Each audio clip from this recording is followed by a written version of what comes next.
Hey guys, I thought I would do a quick video on how things are looking in my garden here in spring, spring 2026. The green tower boxwoods are looking awesome. They're these tall shrubs here in the center.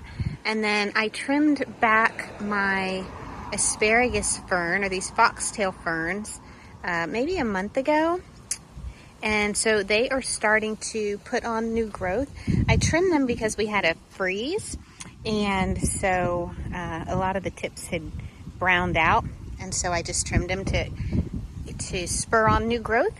And then this year for my annuals, I decided to go with the Dipladenia plant, which does really well here. It is kind of a fuchsia, pinky corally color, and it's supposed to bloom all spring, summer, and into early fall here in zone 9B. So I'm excited to see how they do. I wanted a plant that would give color that I didn't need to be changing, like for the spring and then the summer and then the fall.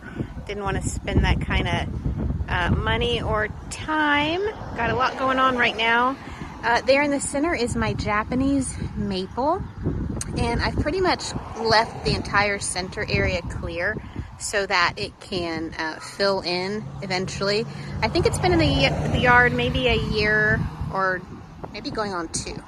Have to check on that. But you can see I just sprinkled in the Dipladenia all here, and they're supposed to get pretty big. They thrive on little water, apparently.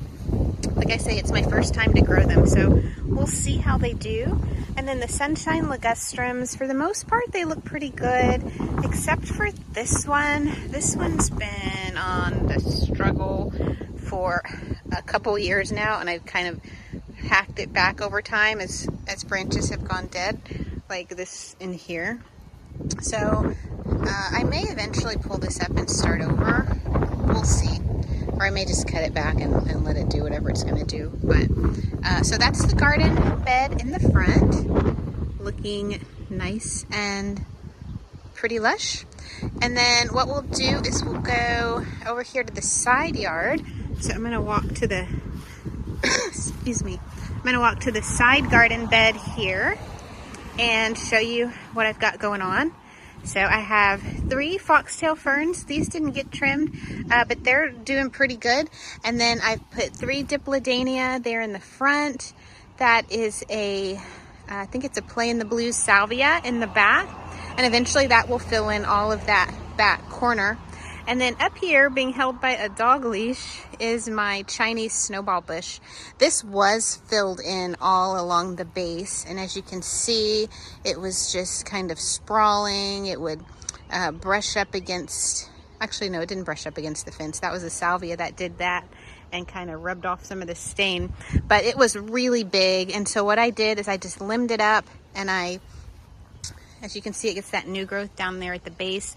I took that back, and I took back all the branches that were coming off the base here to give it more of a tree look.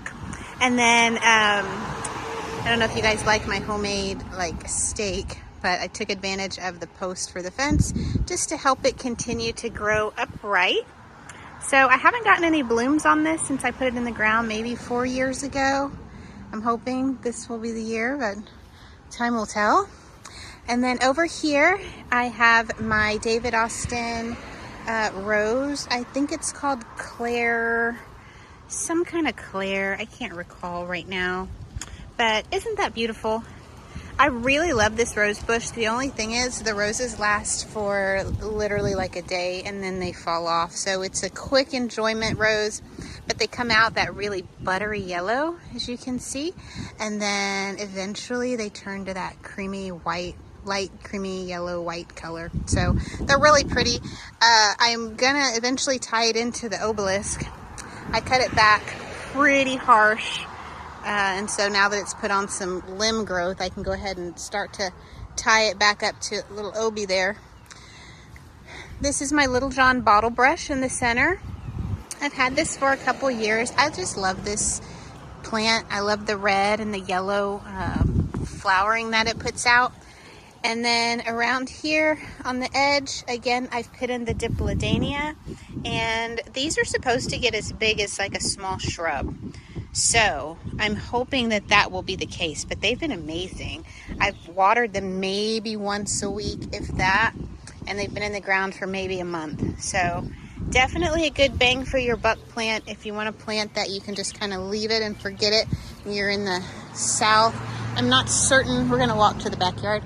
I'm not certain as far as all the zones that it loves. I have to look that up. But I know it loves our South Texas area. So what we'll do is we'll take a walk back here. I'll show you the backyard. So the biggest thing that has happened in the backyard is I put down grass. So all of this was weedy before. If you look at one of my past videos, maybe the last video I've done, which has been a little bit of time, I know, but all of this was put down maybe a month ago, and I've just been watering it. It hasn't had its first cut yet, but that is on the agenda. So let's go ahead and start over here. Have the bird bath, which I've moved to this corner, and it's surrounded by these 3 foxtail ferns, and then up here I have Texas sage. These guys just thrive on neglect. They are massive.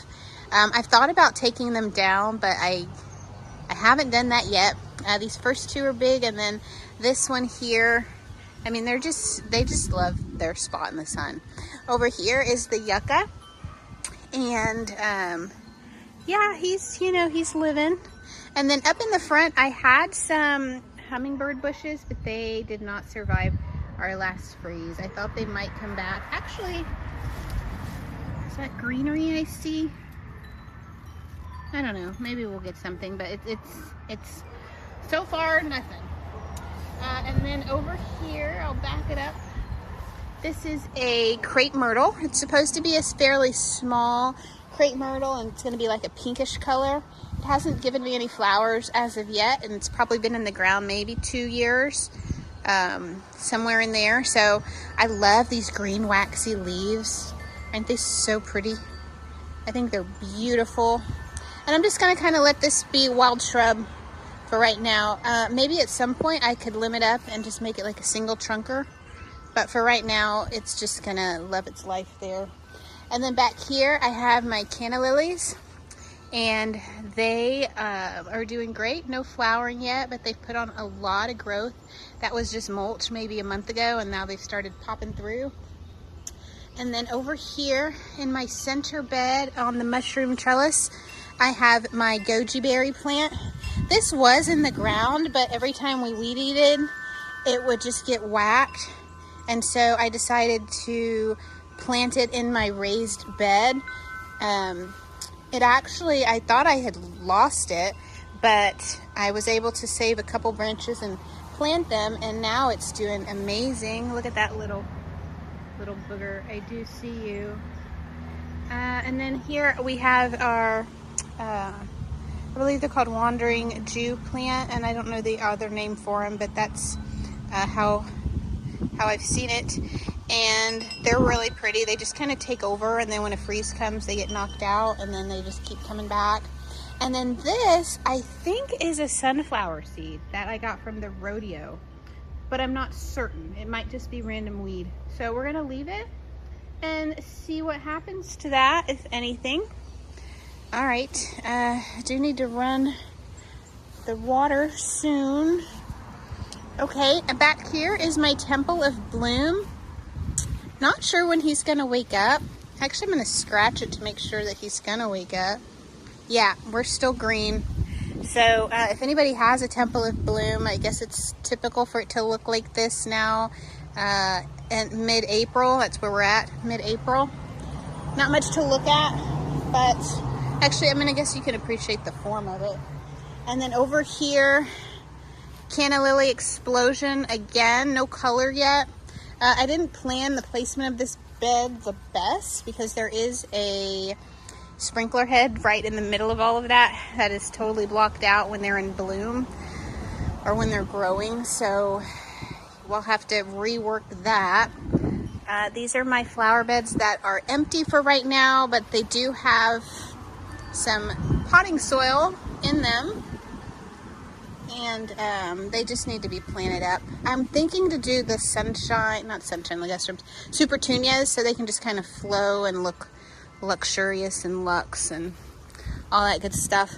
And then over here, I did have some blueberry bushes. I went ahead and pulled those up. They were just not my favorite, although they did put out blueberries. They're actually lemonade blueberries. They did put those out, and then they stopped putting them out, and they just look scraggly, and so I pulled them. And then finally, I have my ice cream banana trees. These also got hit by the freeze really bad, so they went down to the ground pretty close to the main stalk, and they're already putting on new foliage. I think they're really, really, really beautiful. They are multiplying like crazy, so I will at some point likely thin this out, and neighbors and friends will get offered ice cream banana trays. That is the yard in spring 2026, mid-April. Y'all have a great day. Thanks for watching.